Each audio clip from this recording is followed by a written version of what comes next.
Je viens d'écrire un petit livre qui s'appelle The People's Verdict à propos des conventions démocratiques.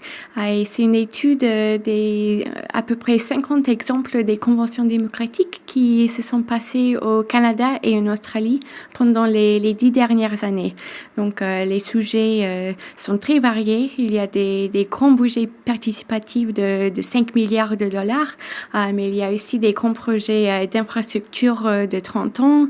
Il y a des plans nationaux de la santé mentale et il y a des autres sujets.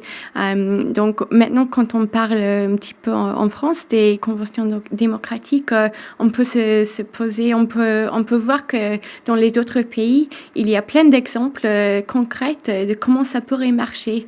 Là-bas, c'est le principe de tirer les gens au sort. Souvent, il y a un processus où il y a à peu près 10 000 personnes qui reçoivent une lettre complètement au hasard et c'est une invitation officielle du gouvernement pour participer.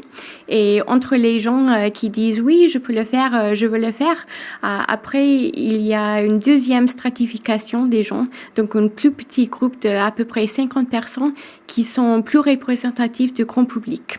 Ces cinquantaine de gens, ils ont l'opportunité de se voir, de se rencontrer plusieurs fois, souvent 4, 5, 6, 7 fois pendant plusieurs mois. Et ils apprennent tout ce qu'il faut savoir à propos du sujet. Et puis à la fin, ils donnent des recommandations au gouvernement. Voilà, ici, c'est la couverture de mon petit livre, The People's Verdict.